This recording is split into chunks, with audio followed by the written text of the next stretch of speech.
of the cycle is, really constrained by the mechanism transmitting at most one packet per queue, per station, but of course, by definition, the equilibrium point will give you the correct result anyway. And then, of course, this is also the way you then the third question is the same, exactly the same, and the fourth one also the same.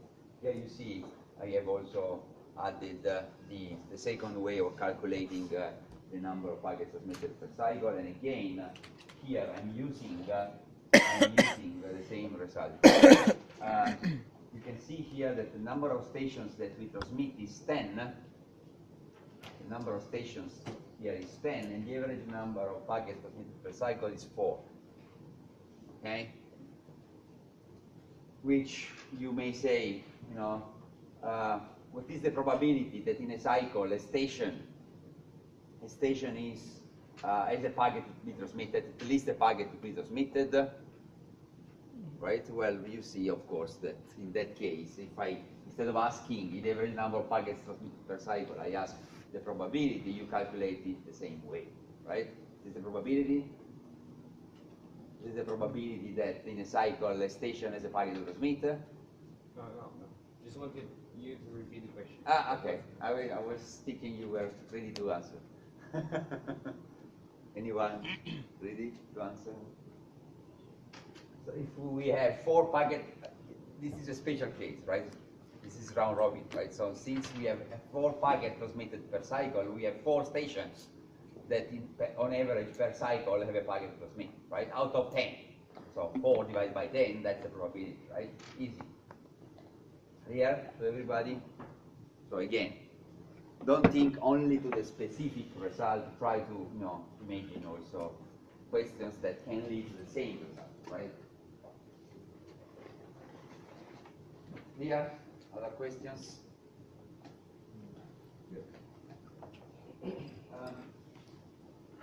That's one. Let's take a look at this one. So it's really nice. To derive the single buffer model for ALOA protocol and comments to the possible operational states. So that's again part A. Don't forget to answer to part A. You know the Erlang, the single buffer model for AROA, and how we managed to describe the model with the Markov chain, considering one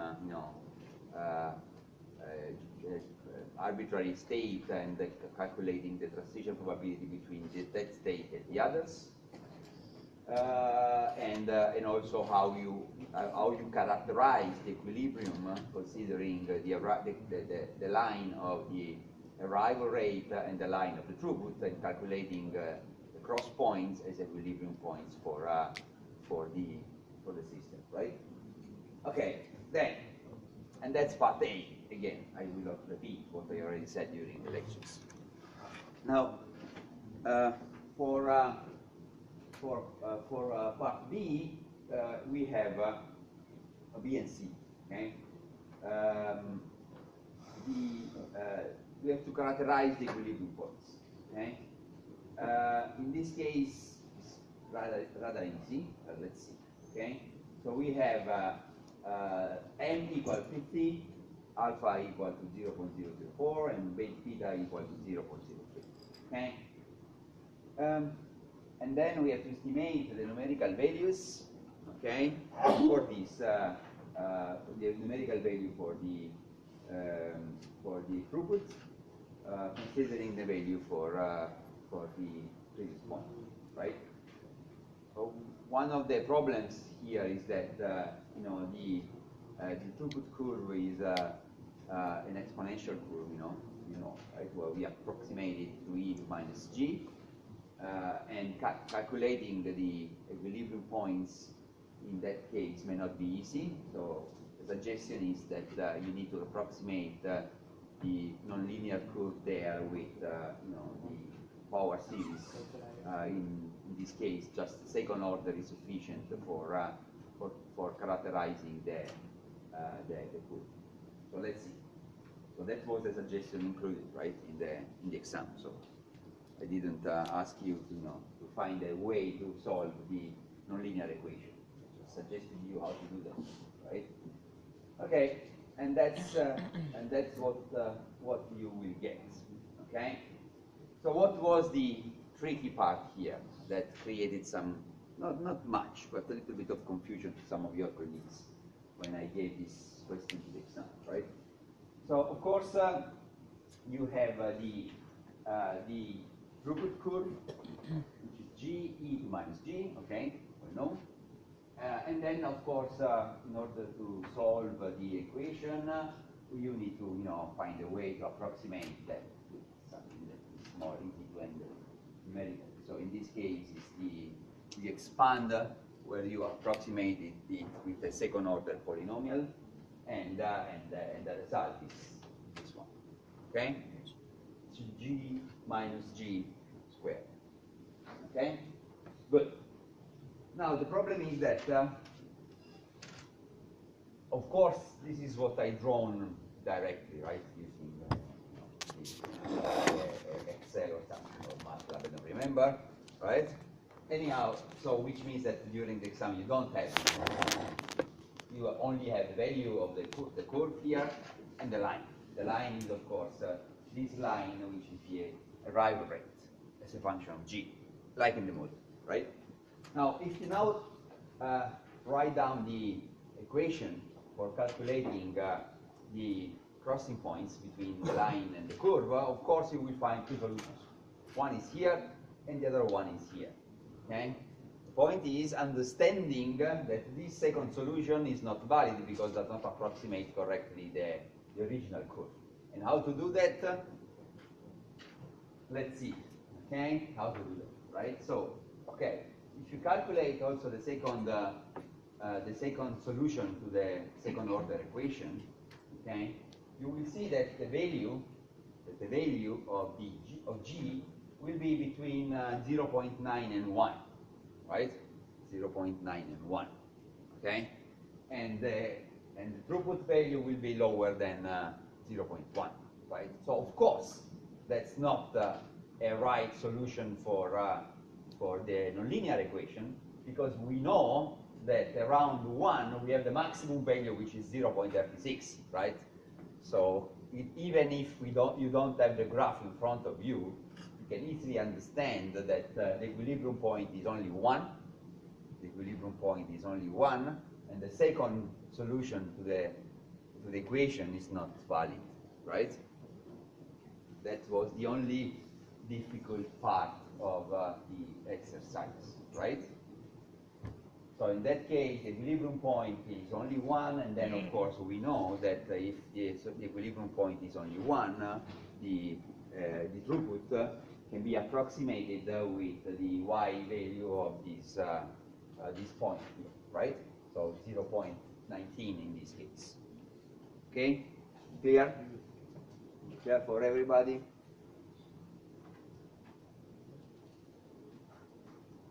Don't bring with you, complex graph tools on your smartphone for drawing the curves directly during the exam, right?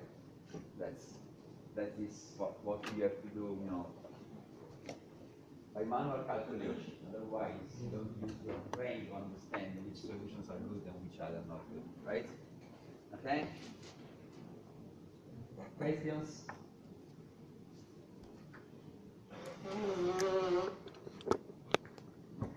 Good. So now, okay, this is another exercise that is provided, but since I got several questions in this one, instead of solving this one, which is already on the slides, I will take another one from another exam and I will solve it. Okay, let's see.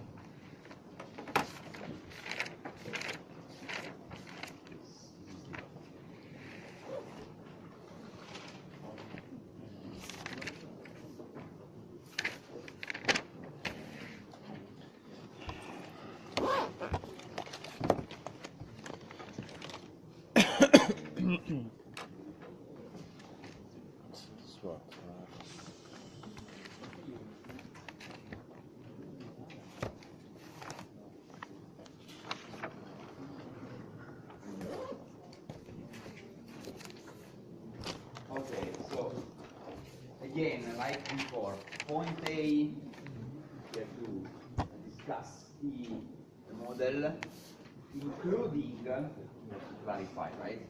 Including the algorithm used by each station to decide when to transmit and when to wait. Clear? Anyone remember that part of the model? Go ahead. Count. Each station has to count as a countdown. No, after a collision. After a collision is station, flip a coin 0, 1, right? Yeah. Okay, those getting 0 transmit immediately, those getting 1. +1, it counts +1, right? Now they Increase start the counter with 1, okay? They start the counter with 1, and then they start on observing the channel slot by slot. If they observe a collision, they increase the counter by 1. If they observe a non-collision, which may be empty or empty slot or successful transmission, they decrease by 1 the counter. When the counter goes to 0, they transmit. Clear? Remember? Okay. Then let's see.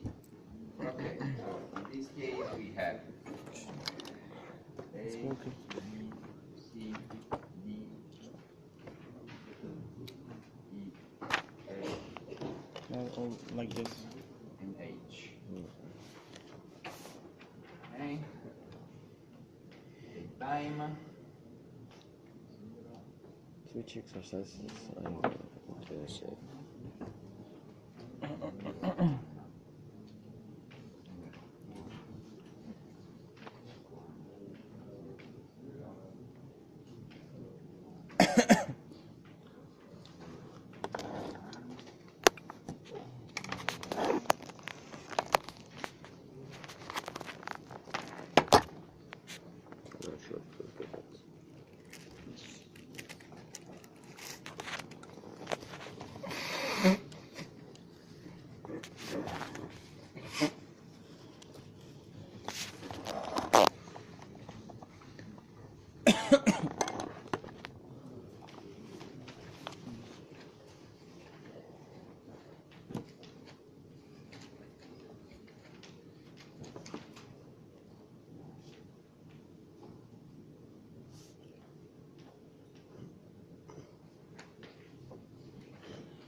So what is this matrix here? Okay. So this matrix here is for each station we have a random generator. Okay. And of course it's independent station by station. And the random generator of A, every time you call the function, gives this number. The random generator of B gives this number, and so on. Right? Do you know how a random generator works?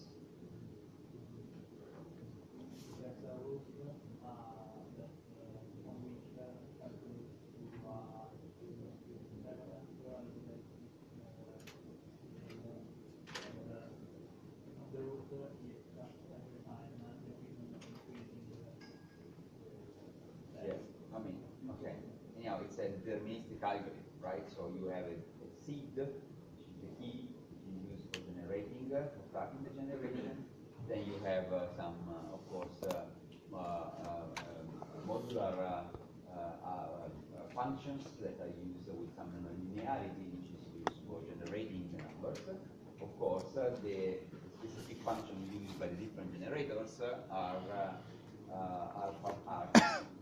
designed such that the number that you get with any seed, okay, when you generator P, is equivalent spectrally. I mean, they make spectral analysis of the sequence and is equivalent to white noise. Okay, that's how it works, right? Okay, good, very well. So, okay, now let's see.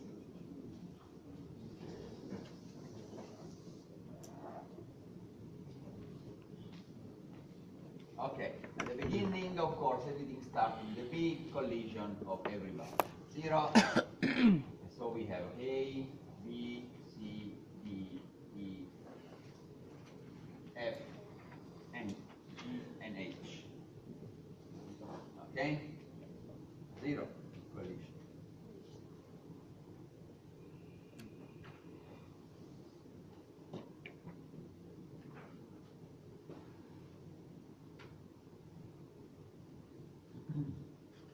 Then we split. Okay?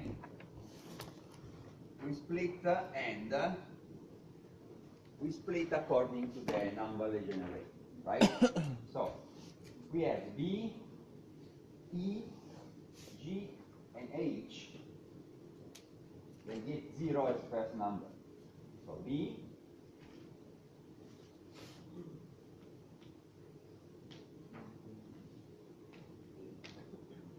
so it's B, E, G, and H.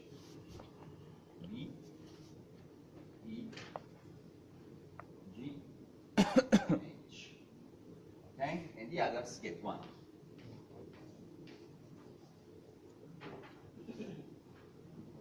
Okay?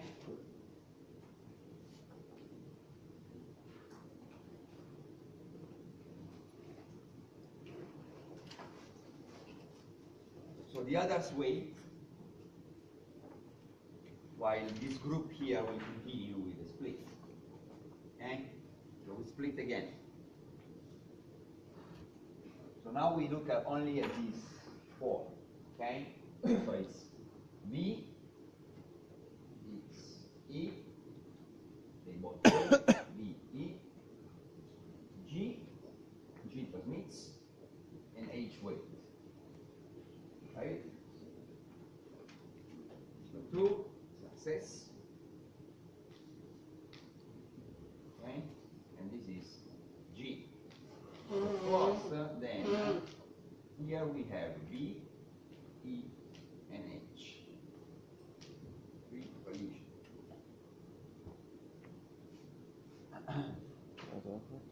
So G is okay, done. Okay? So now we have B, E,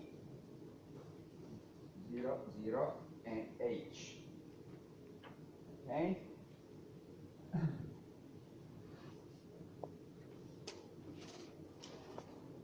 Okay, so we have, sorry again, sorry, B, that B, E, okay, B, E. 4, B and E, take collision.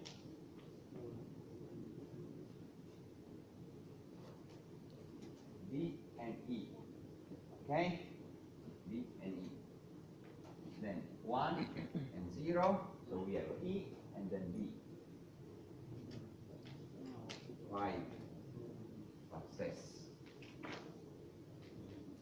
B, so success. 6, E.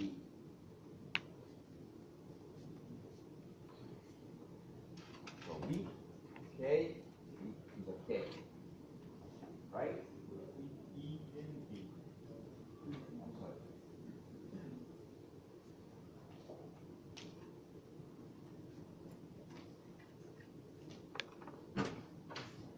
Okay? So then we go back here, 7. And this is H.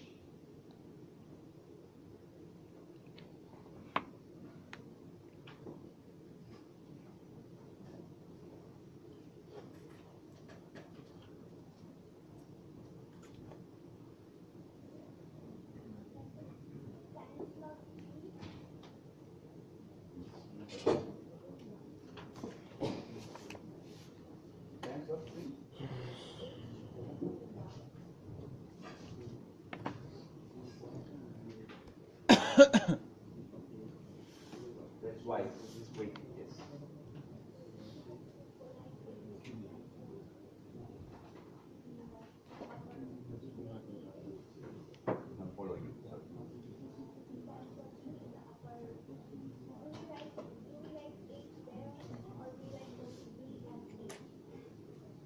anyway, I mean, they've been waiting until this point, and now they are meeting all together. They have been waiting until this point, and then they are meeting all together. What? So after 3, then H will not come. Exactly. So we are just following the algorithm, right? We are not making anything else.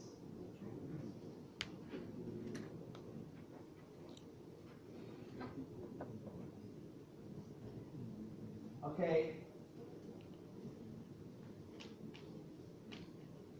8, and now we have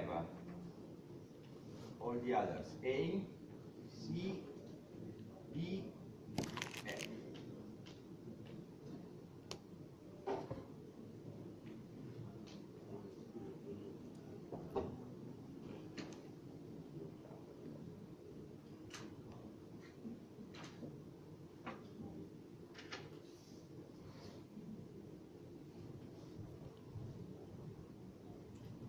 Okay, so A, 1, C, 0, okay, so here, 0 here, D is 1, A, C, D, and F, 0. Collision, 9.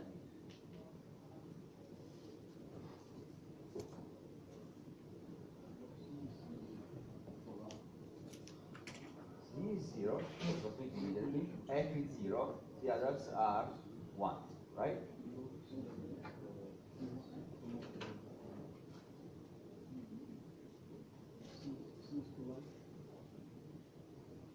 Plus? Yeah, we have two stations transmitting. What do you expect? They just skip one another. This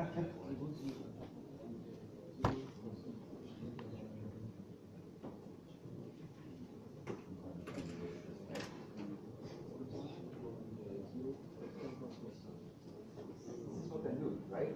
They C got 0 and it's submitting, F got 0 and it's submitting as well. So what?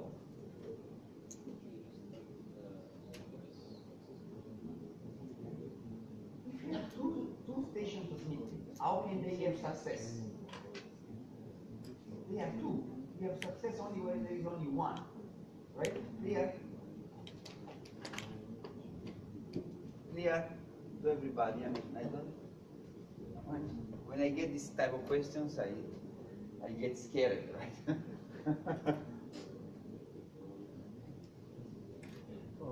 It's my fault for sure, but I don't know how to explain differently. Huh? In this particular one, Sorry? in the one with the C and the F, we know they've collided. So I was thinking maybe at branch 8, would have 2 branches. So the one that collided would go to one branch, and the one that is not colliding would go to. I was thinking probably that is. You don't have a branch of colliding and a branch of not colliding. You have a branch of colliding and a branch of transmitting and a branch of not transmitting and waiting. Okay?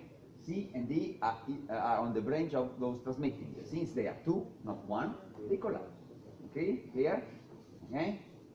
Do we have a second branch? Of course we have a second branch because we have A and D, right? So, okay?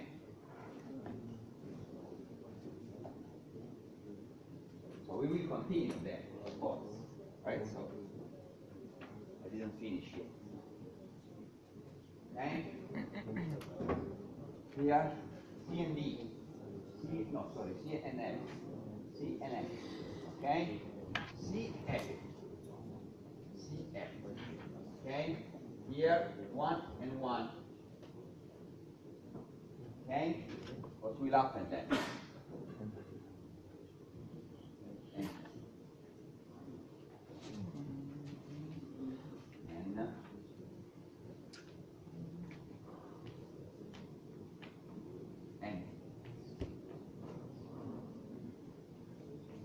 Then 11.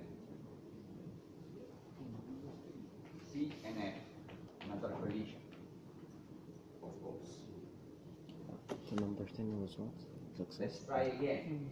C And and No, F. empty, empty. Empty. This is really terrible, right? 0, 0. This is on purpose, probably. Right? Getting to the end of the exercise and getting, 0, 0, right? What will happen then?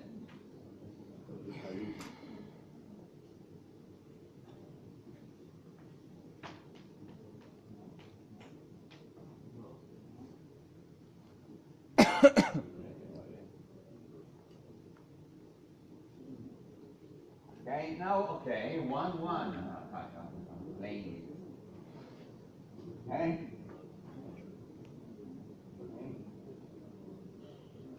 So, empty, 14, collision, C and F.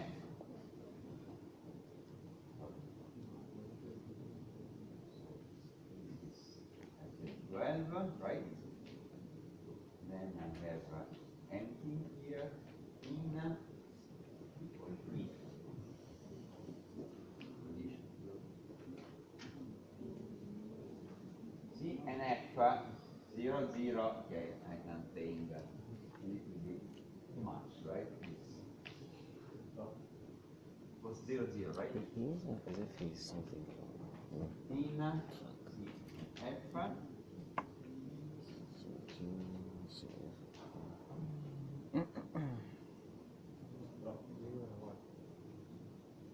sorry? Is it possible that the number 12 must not be there?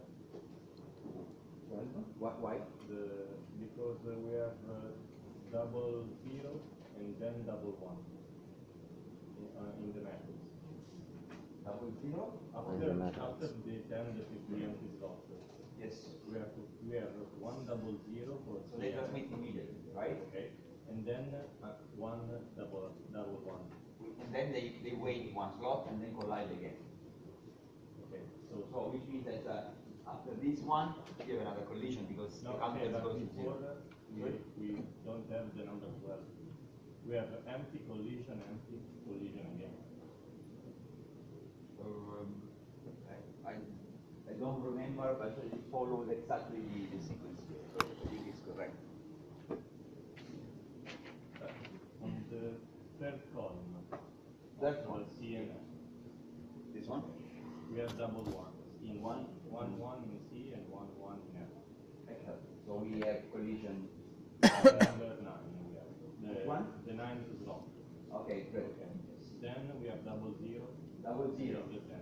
They transmit immediately. Okay. No, sorry. Double 1. No, double 1 is Yes. Double 1 is the empty. 10. Okay. Then 0, Double 0. is the collision. Okay. No, wait. No. Wait. Collision, empty slot. Then they transmit without getting another random number. Okay, so they collide 11. Then after the collision 11, they use 0, 0, and they collide again, 13. Okay? Here?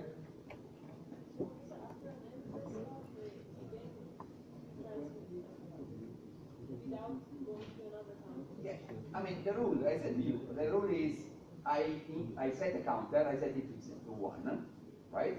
Okay? And I wait. After I wait, I see an empty slot, non-collision, -1, 1 minus 1, 0. I don't need to get another number. Clear? Clear for everybody?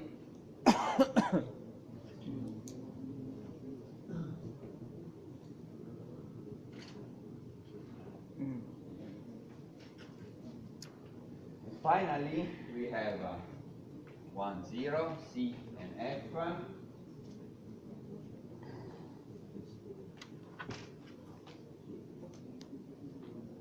C and F.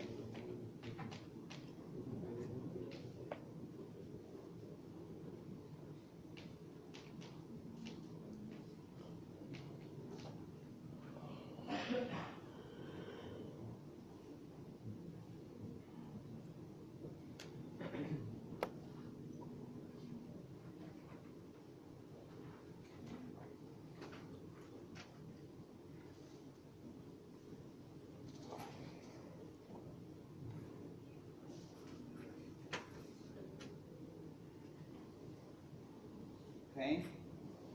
Clear?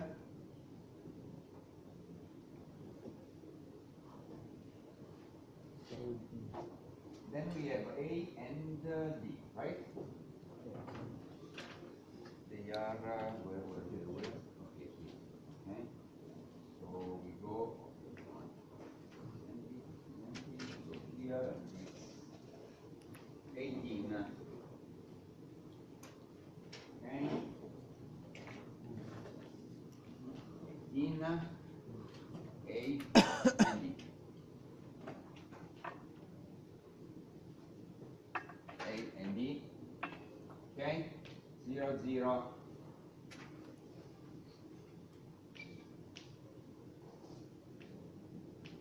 19. Condition A and D.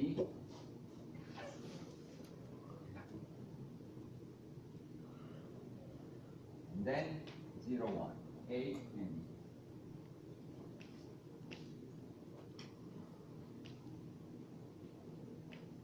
One, 21.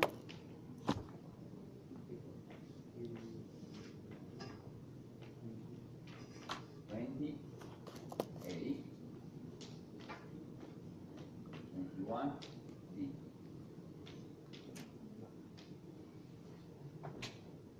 Over.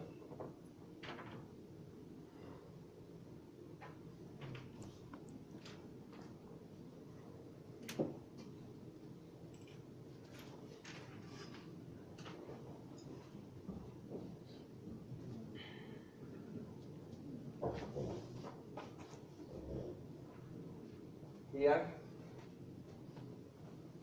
remember you asked me this type of exercise. Clear now?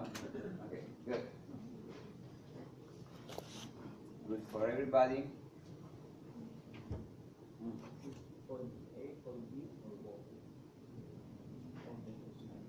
This is point B. Point A is the one that I explained you during the lecture.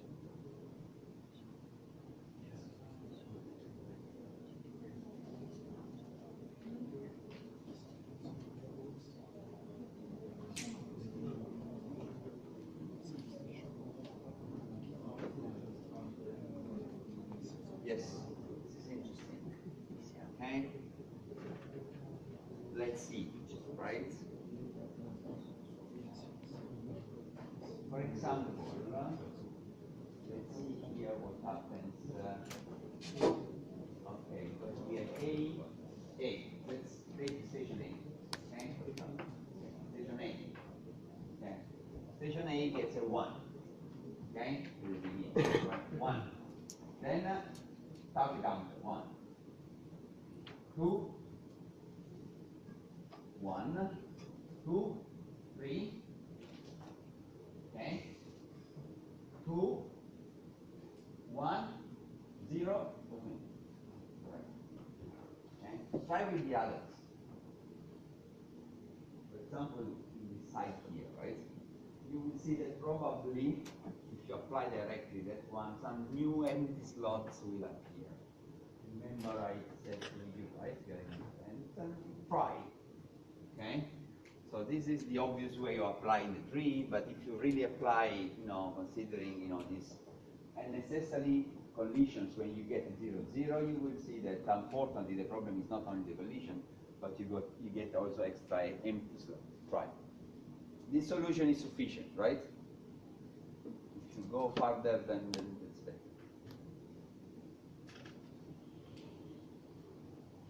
Okay? Good. So let's see something else.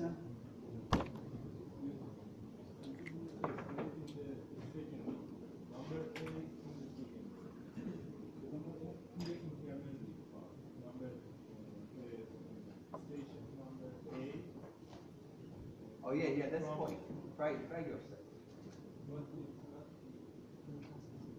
It's not working. It works. Why?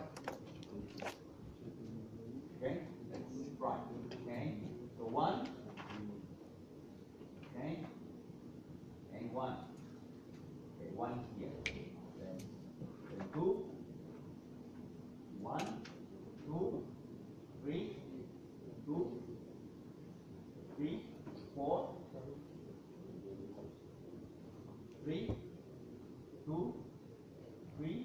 Oh. See, you have empty slots.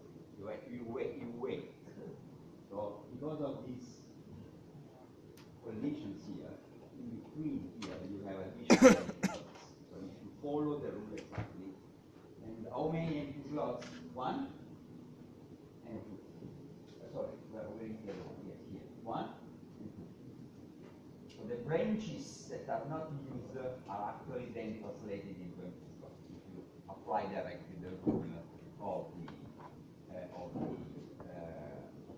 the abuse verb. Okay? So we should add there 2 empty slots. So you should just follow the software algorithm. No, I suggest that you can use this one, which is simplified version, and if you add also the empty slots that are due to the, the empty branches, this is even better. This is what I say. Okay, clear?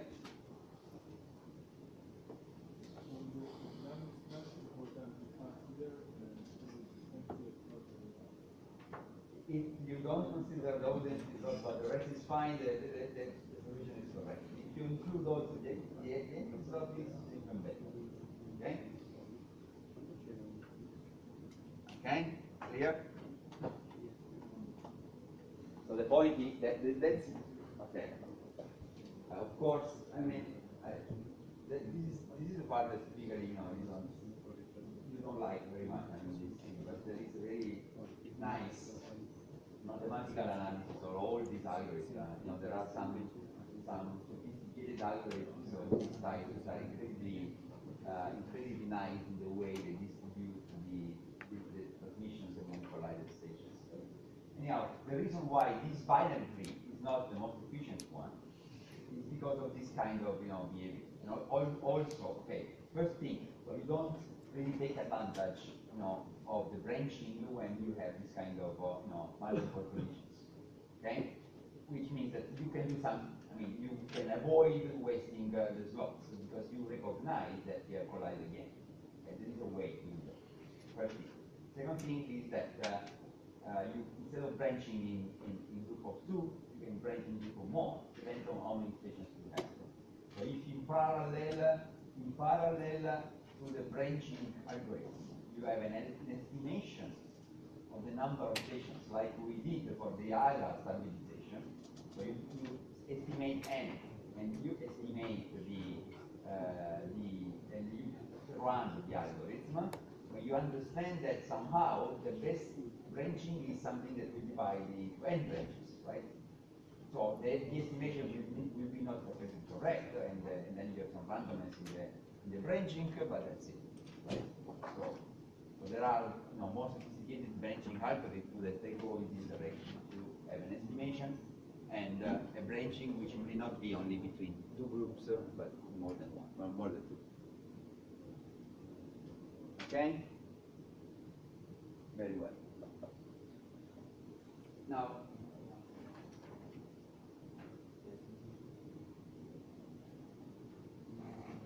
okay, that's another. Well, this is exactly equal to the previous one, but the numerical part is different. So it's still the single buffer, a low single buffer, but here we have an infinite number of stations and m alpha equal 0.3. Okay? Well, this is, as you know, the case where since the number of stations generating traffic is infinite, the offered traffic is exactly equal to 0.3. So the arrival rate that we are considering is 0.3. Okay? So the solution to the problem is extremely simple because basically you have a line here, okay? And you have to calculate these 2 waves, one here and one here.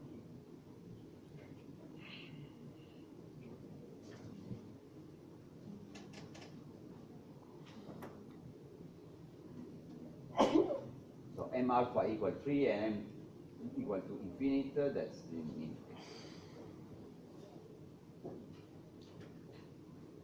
Okay, so in that case you have how many equilibrium points?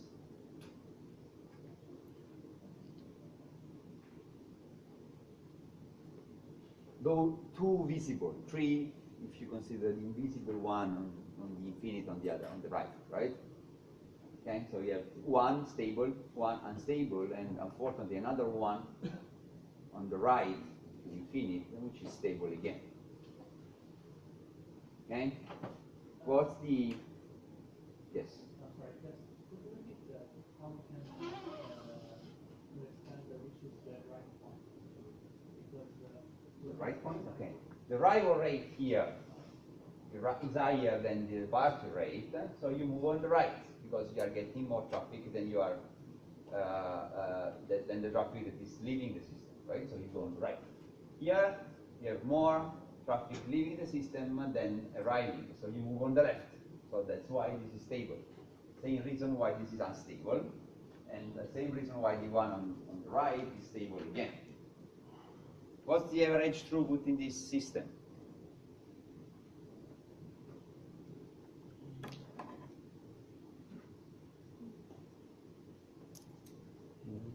The weighted average. The weighted average. The average between the average throughput. Yeah. the weighted average between the two stable points. The weighted average between the two stable points. So between 0.3 and 0, right? But the weights? Are given by the distribution of The distribution of probability. What kind of probability distribution do you expect?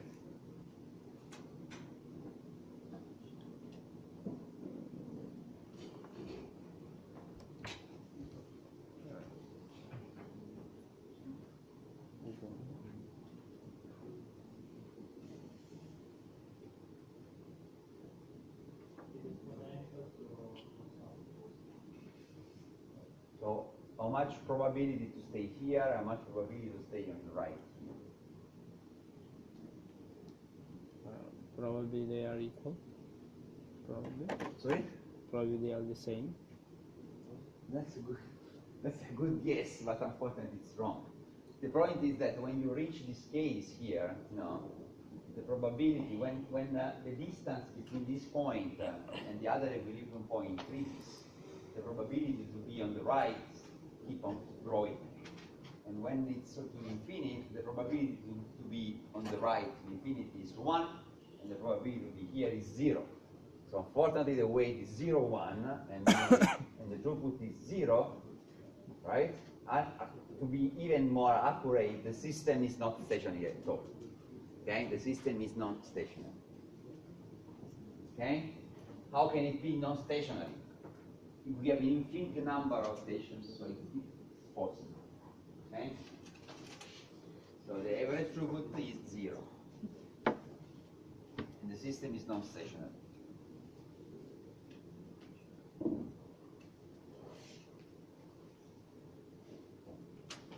Because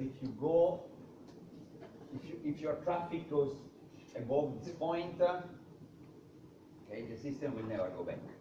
That's an the state there will absorb all probability, right? So it's not a stationary chain system, but it is a state which will absorb all the probability.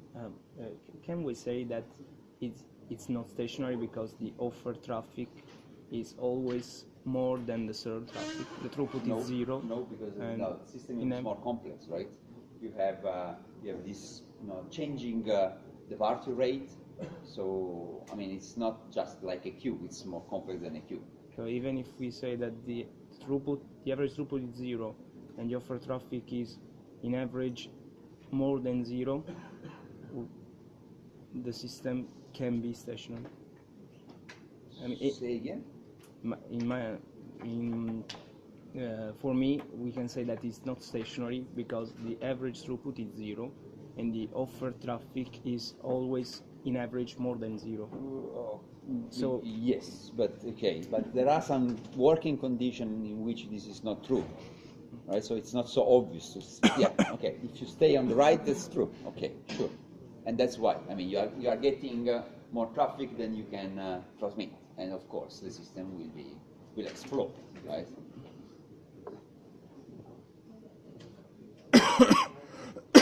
Non-stable stable systems, right? Okay. There is a big difference depending on different branches of engineering, right? If you compare unstable systems in our field, telecommunications, and unstable system in chemistry, for example, that's a big difference. Fortunately, we don't have any consequence of any stable point. Go ahead.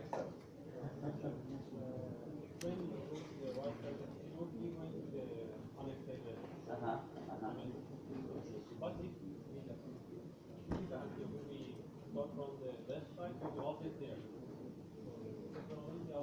Yeah, the problem is that unfortunately you have the system is not a deterministic dynamic system. This is stochastic system, right? So it's easy to understand that you have a non-negligible, non-zero probability to have a traffic sometime which is higher than this point. And if you get for any in any interval of time, in any transient state, right, you get traffic which is higher than this point, then the system will go on the other side, and then that's the reason why. I mean, of course, that's really an approximate way of reasoning, right? But this translates into a chain where you have the states on the right which will absorb all the probability. You will see the probability while you get this point, while you get to the point where you start increasing the slope, decreasing the slope of the curve until it gets horizontal, right? While you move here, the probability of the states in this side will start decreasing until the point when it's fully horizontal and it's all zero, and only the only one non-zero is the one on the right. Okay? Clear? You can do it numerically, right? It's a nice exercise. It's very simple, right? If you write the equations, and it's possible. You can even simulate it if you want. Simulating a non-stationary system is a very nice experience.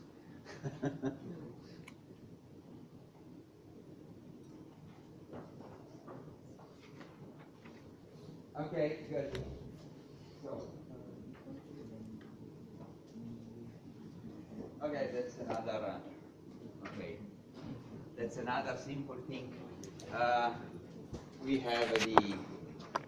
Okay, that's okay. You remember we discussed the fair sharing model and the one for calculating the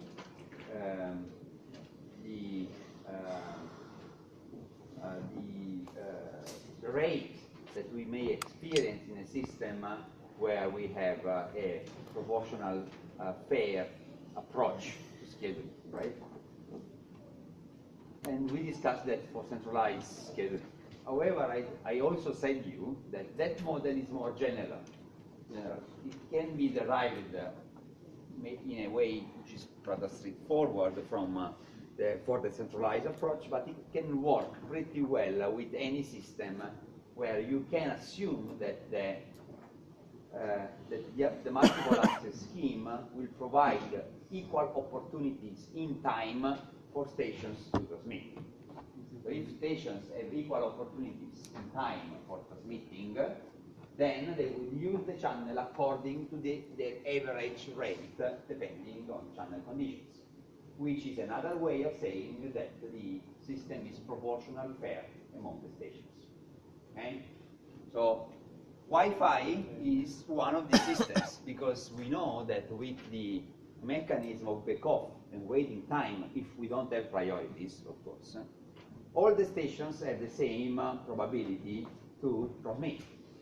So, of course, they will transmit a different amount of data and they will use differently the time, okay, depending on the rate which is used at the physical layer, which in turn depends on the channel quality. Okay? So even with Wi-Fi, we can say that the system is behaving in a way which can be approximated as a proportional fair. So that's why in this exercise I'm mentioning Wi-Fi with a network, but I'm using that specific model, right? So what kind of information we we may get from the system in order to apply the model. In order to apply the model, we need to know the channel usage, okay, and the channel quality for different traffic classes, right? So we know the different type of modulation and coding schemes that are used in the system, right? In this case, so we have four different modulation and coding schemes. This is, for example, the case of 11B. Okay, so 1 megabit, 2 megabit, 5.5 megabit per second, 11 megabit per second. Okay, and for example, we know that from the machine implementing the access point, we can count, the over time the usage percentage of each individual modulation and coding scheme. So we know that considering the users using that specific access point, that 10% of transmissions is made with this first modulation and coding scheme, then with the second 40 with the third, and 40 with the fourth. Okay. We also know that we have some protocol overhead. Protocol overhead. Why the protocol overhead is different? Because the protocol overhead that is transmitted always at the same rate. Okay. So if you consider the time, and this is of course usage in time, okay, the overhead is different because of course you have different length of the data path. In particular, if you transmit at a high rate the data path, the overhead will be higher because the overhead is transmitted always with a lower rate. So this is the protocol overhead with different modulation and coding schemes, which is not the same, it's different. Okay, and this is kind of depending on technology. So this is fixed information.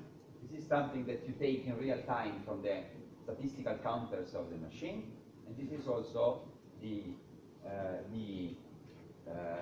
another value that you extract from statistical counters. So all these statistical counters, including this one, they refer to a period of 5 minutes. Okay?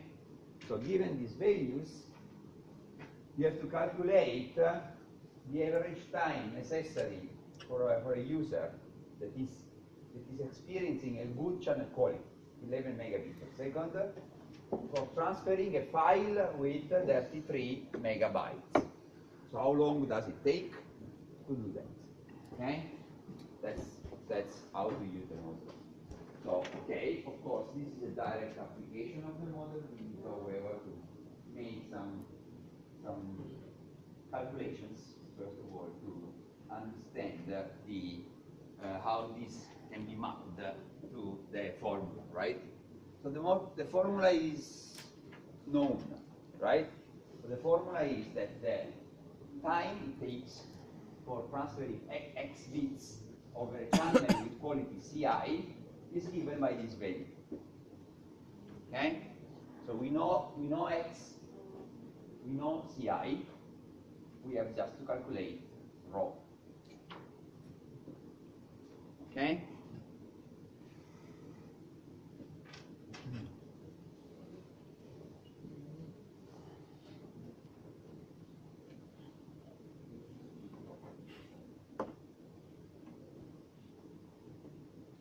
Okay, then first thing, calculating CI, CI we need to consider the overhead. And the overhead, of course, depends on the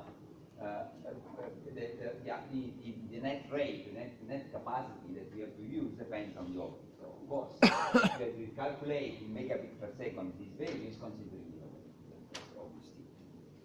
Okay?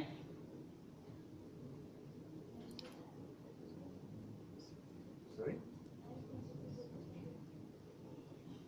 1 megabit, but we have 15% of overhead, so the average rate is not 1 megabit, it's 0.85. Okay, clear?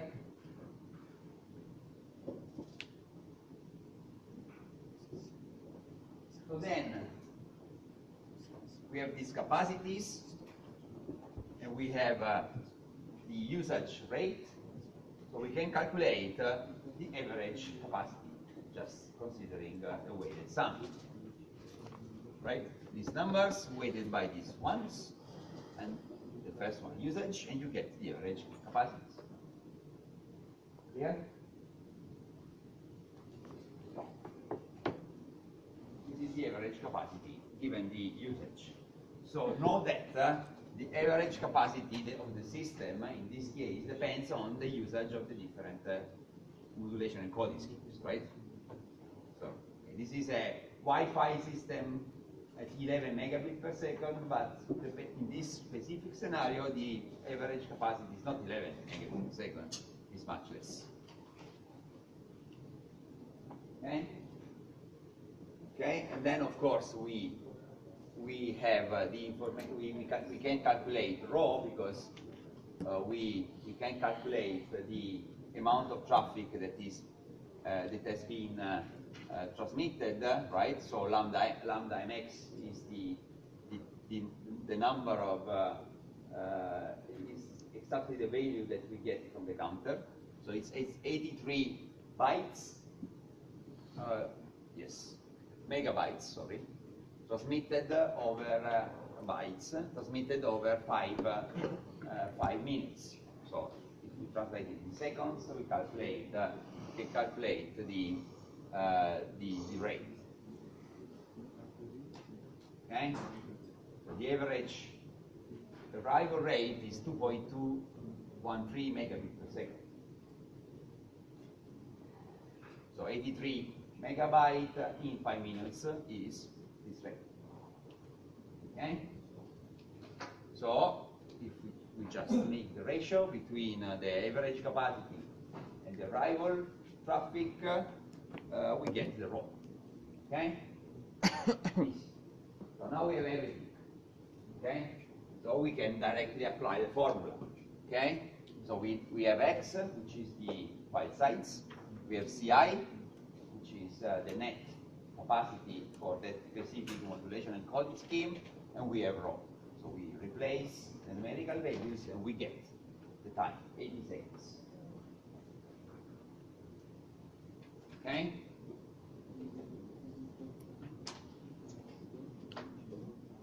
So if you have access to the statistical counters of an access point, a base station, and you can calculate these numbers, you can estimate the time it will take to a user to download a specific file. Okay?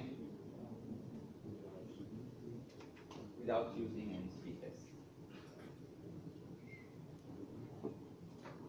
So, okay. I remember I asked you something yesterday, but I don't remember exactly. Okay, now, okay, no, I remember. Okay? For this exercise, right? Right? Okay. So the question was, what will happen if we assume that the alt tables have the mapping between IP and MAC address, for example, in the router and in the station A, but the bridging tables, the switching tables in the switches are empty. Okay?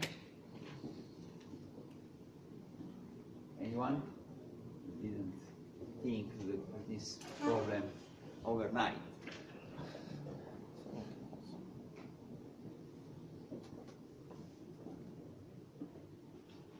The way of increasing productivity is reducing sleeping time. The routers are switches empty. Without a slide array, right? It's crazy. Also, it's a way of if you are a student in a university and studying engineering, it's also a good way, strategy for saving some time for fun, right? So also, otherwise you don't have time.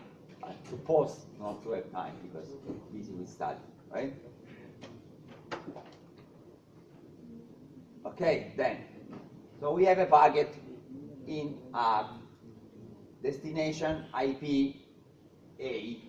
We have the ARP table, so we know MAC A. So ARP will not make any ARP request, okay? So we create a packet, okay, layer 2, where to put the IP packet.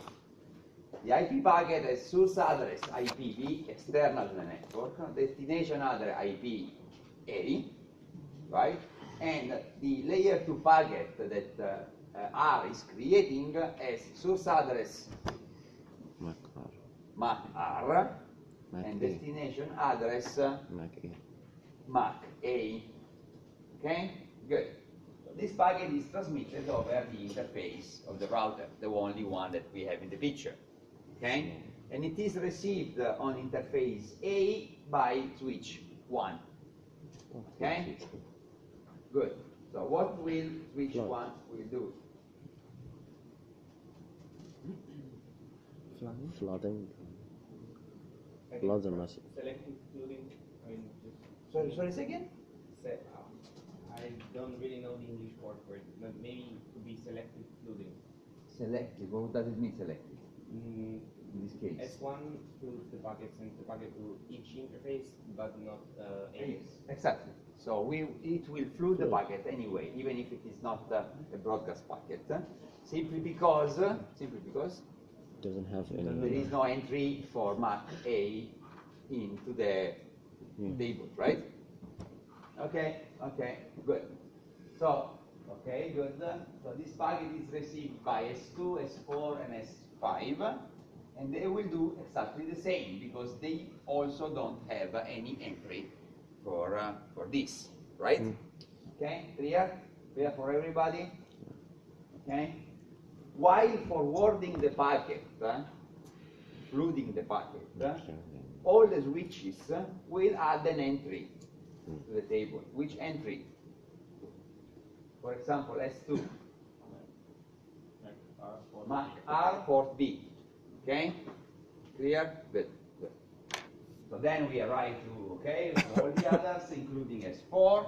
S4 will forward, like the others, to AP2. Okay? And S3 will forward to AP1. S5 will forward to AP3. What will the access point will do? The same. Sorry? Same like the switch. The same like the switches. Do you agree? Plus the address of the. With the Wi-Fi packet. You build With a Wi-Fi back to- packet and sending to it translates the packet into a Wi-Fi packet. Okay, they all of them? All of them? The only one that has the IP of A in The IP? No, the the MAC address. MAC address Okay, of. okay. So AP1 will do nothing. AP3 will do nothing. AP2